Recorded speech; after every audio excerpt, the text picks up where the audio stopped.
Queridos, abra sua Bíblia, no livro de Eclesiastes, no capítulo de número 3. Eclesiastes, capítulo 3. Vamos meditar nessa manhã sobre esse texto. O texto que se encontra no verso de número 11.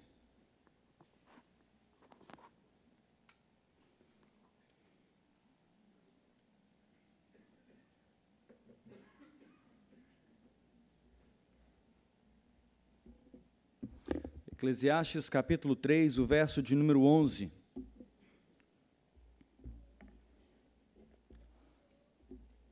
Tendo o texto diante de nós, leamos o texto, queridos, todos juntos. Tudo fez Deus formoso no seu devido tempo, também pôs a eternidade no coração do homem, sem que este possa descobrir as obras que Deus fez desde o princípio até ao fim. Oremos. Pai, obrigado pela Tua palavra revelada, inspirada, que está posta diante de nós.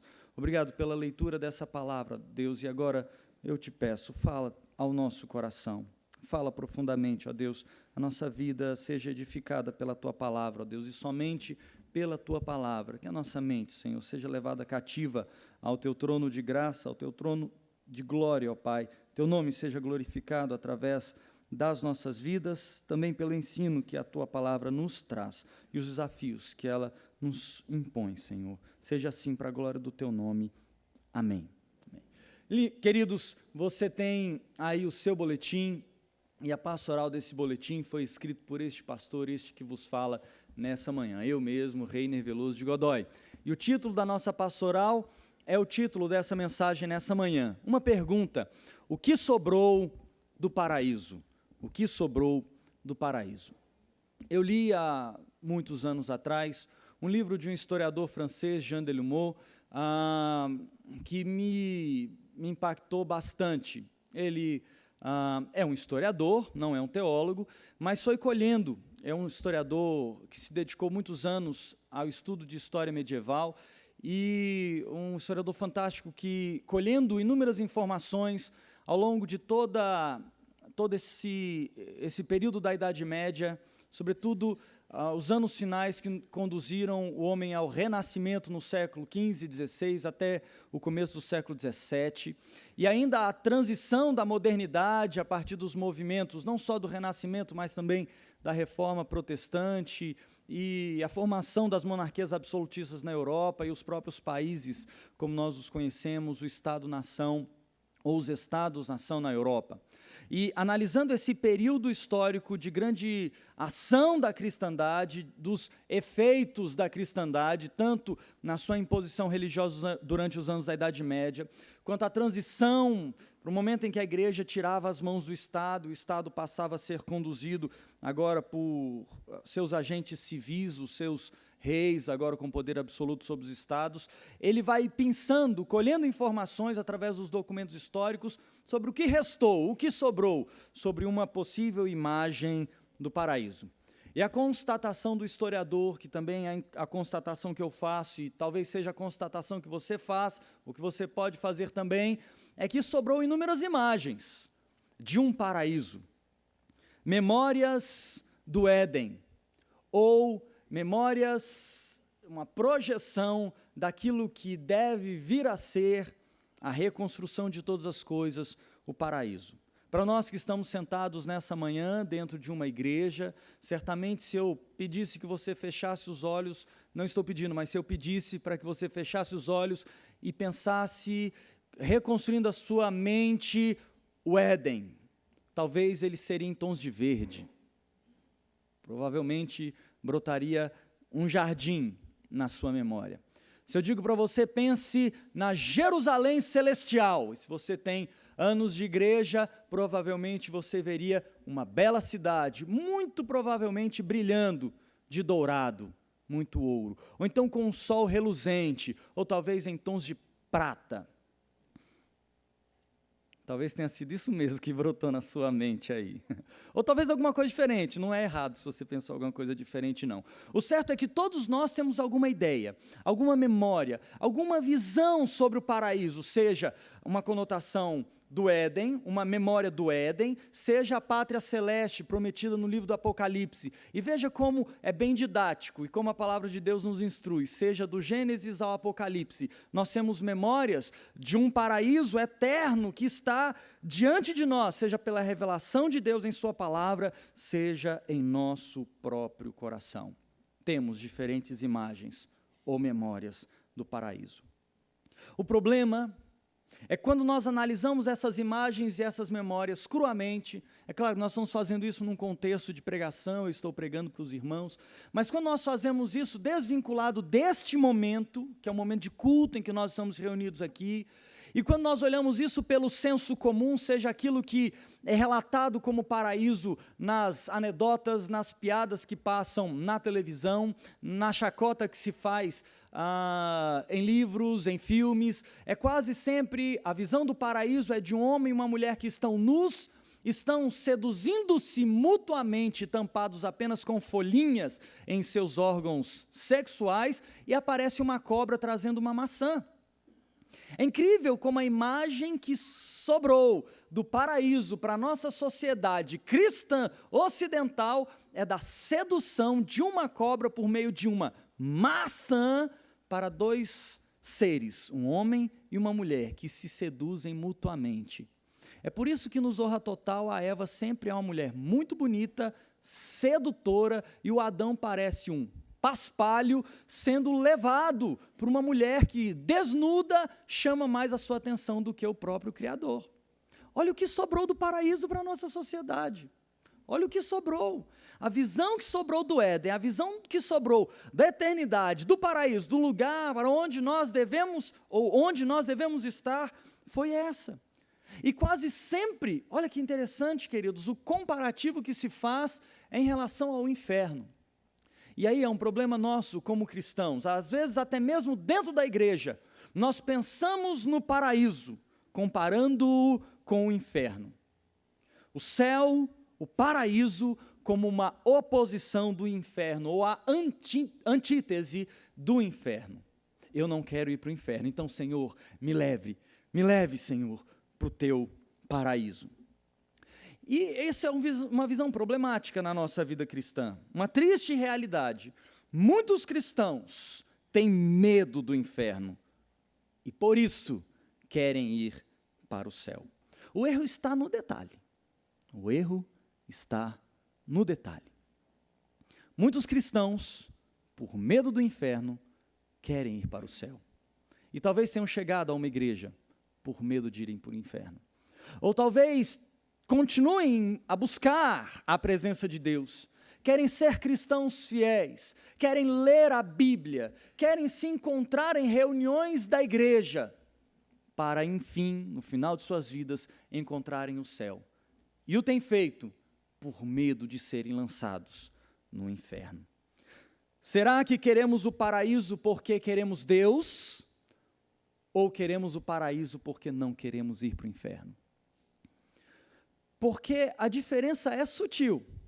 Se nos reunimos nessa manhã de domingo, dia 3 de setembro do ano de 2017, como igreja de Jesus, lavada, remida, no sangue do Cordeiro, o Filho de Deus se deu por nós, morreu numa cruz pelos nossos pecados, nos comprou para Deus. Nós, todos nós, e todos aqueles que no nome do Senhor estão também reunidos, mesmo não neste lugar físico aqui, mas em outros lugares, e todos aqueles que em todas as eras, como igreja triunfante, essa igreja invisível que nós não vemos, se reuniram ao longo de todos esses séculos em nome de Jesus, lavados, remidos, comprados pelo sangue do Cordeiro, e todos nós reunidos pelo Cordeiro. Será que temos noção do preço que foi pago? Nós temos, queridos, a noção exata daquilo que nos tem feito santos para Deus, daquilo que tem de fato nos levado para os céus? Ou será que continuamos com medo do inferno e por isso estamos buscando o Senhor? Por que Deus nos livrou do inferno? Deus nos livra do inferno para estarmos com Ele.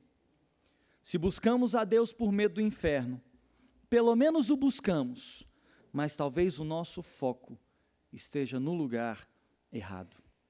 Devemos desejar a Deus, porque Ele é aquilo que de mais precioso nós podemos ter na nossa vida. Devemos buscar a presença de Deus, porque não há lugar melhor para estarmos do que em sua presença. Deve pulsar em nós a saudade do paraíso. Fomos criados por Deus, para Ele mesmo, para a sua glória. Quando entoamos Hosana nas alturas, a nossa memória deve ser levada cativa àquele lugar onde nós passaremos a eternidade. Nós estaremos para sempre nos céus, para sempre no paraíso de Deus, louvando, cultuando, e o que nós fazemos reunidos nessa manhã aqui é anteciparmos a eternidade. Isso é lindo, queridos. Quando nós nos reunimos como corpo de Cristo, nos unimos com o coro celeste, nós antecipamos a eternidade, dedicando-nos a Deus e dizendo: Senhor, não há melhor lugar para que eu esteja a não ser aqui, na Tua presença, com o Teu povo, reunidos de todo povo, tribo, língua e nação, unindo-nos ao coro celeste, dizendo: Santo, Santo, Santo és, Senhor, porque nos compraste para si mesmo. Fomos criados para viver no jardim de Deus. Há, portanto, queridos, um vazio dentro de todo homem, e esse vazio no coração do homem é saudade de Deus. Só conseguiremos encontrar o preenchimento para esse vazio no nosso coração, se de fato tivermos um encontro com Deus, através do seu Filho Jesus, que nos purifica de todo pecado. Enquanto ainda vivendo no pecado, um abismo se nos apresenta, um abismo se põe entre nós e Deus. Religados, reconectados com o Pai, através da cruz de Cristo, temos, enfim, uma ponte para Deus. Há uma verdade muito forte aqui, queridos, pois toda vez que tentamos pelos nossos próprios esforços alcançarmos o paraíso, costumeiramente caímos no erro. Há inúmeros relatos bíblicos, talvez o mais emblemático seja o exemplo da Torre de Babel. Não o paraíso aqui na terra, mas se certamente o paraíso está lá onde Deus está, então construamos uma grande pirâmide, não à toa. Sejam as pirâmides no Egito, sejam as pirâmides das civilizações ameríndias que aqui estavam antes dos colonizadores portugueses e sobretudo os espanhóis chegarem, sobretudo nas sociedades maias e astecas da América Central, todas tinham formato piramidal, apontavam para o alto, para o céu. E essas estruturas religiosas em forma de pirâmide representavam nada mais, nada menos do que o anseio humano de aproximar-se do divino, quiçá em cima de um morro muito alto, podendo ser coberto pelas nuvens. Mais próximos estamos das divindades. Assim era também na Torre de Babel. Imagine a imagem da Torre de Babel, nada mais é do que o anseio humano de aproximar-se de Deus e mostrar-se grande pelos seus próprios esforços, pelos seus próprios méritos. Não era assim, queridos? Balança a cabeça e fala assim: pastor, é um negócio assim mesmo. Não é esse o relato da Torre de Babel? Os homens querendo mostrar o seu poder, tentando aproximar-se de Deus, construindo uma grande torre? Não é essa a visão? Não é essa a imagem? Não é essa a noção que está presente na Torre de Babel? Muito bem, ainda hoje, nós podemos tentar alcançar Deus pelos nossos próprios esforços. No fundo, no fundo, no fundo, é aquela saudade latejante do paraíso no nosso coração. Mas, enfim, nossas ações se desenvolvem pela motivação errada. Queremos o céu, mas queremos o céu pelo nosso próprio esforço, pela nossa autojustificação, pelos nossos méritos, por aquilo que nós fazemos diante de Deus como benesses. Senhor, eu tenho sido muito bondoso para o Teu reino. Senhor, eu tenho contribuído e muito para a Tua obra. Senhor, eu tenho dado o melhor de mim. Senhor, acho que no final das contas, o Senhor vai ter que se curvar aquilo que eu tenho feito. É óbvio, queridos, nós não dizemos isso, porque nós não somos tão cara de pau assim diante de Deus. Nós não dizemos isso, mas muitas vezes vivemos isso. E eu vivo isso. O vosso pastor, Reiner Veloso Godoy, este que vos fala, muitas vezes é assim. Não vou dar a palavra para o pastor Jailson, mas ele certamente é assim. E o nosso pastor, reverendo Heber, certamente vive esse drama também. Nós pastores, nossos presbíteros, nossos diáconos, nossos oficiais, você que frequenta essa igreja, você que nos visita nessa manhã, certamente você vive essa tentativa constante de alcançar a Deus pelos seus méritos. Não dá aquela impressão, queridos? De repente você passa uma semana de oração na igreja, próxima semana, semana de oração, todo dia de segunda a sexta, a partir das 19h30, e parece que chega no sábado, aliviado, Senhor, expurguei os meus males nessa semana, posso passar mais 2 meses em paz contigo. Isso pode surgir à nossa mente, isso pode brotar no nosso coração, e é contra isso que nós temos que lutar diariamente. Esse pastor, então, está de boa se eu não vier na semana de oração? Não, queridos, não está de boa. Vamos botar uma chamada ali. Não é isso, queridos. Venha. Faça isso como aproximação de Deus, faça isso como dedicação ao Senhor, faça isso como consagração de sua vida para ser aquilo que Deus quer que você seja, para que Deus possa ministrar, operar, trabalhar em seu coração, como Ele, através do seu Espírito Santo, quer de fato fazer. Mas, meu irmão, não venha na semana de oração para alcançar o céu, muito menos para se livrar do inferno, ou para, quem sabe, bater ponto com Deus e dizer: Senhor, eu fui, lembre-se de mim quando estiver no paraíso. Você lembra do ladrão da cruz? E a palavra do ladrão da cruz é: moço, não fala o que você não sabe. Ele, Jesus, sem motivo está posto nessa cruz. Nós merecemos estar aqui.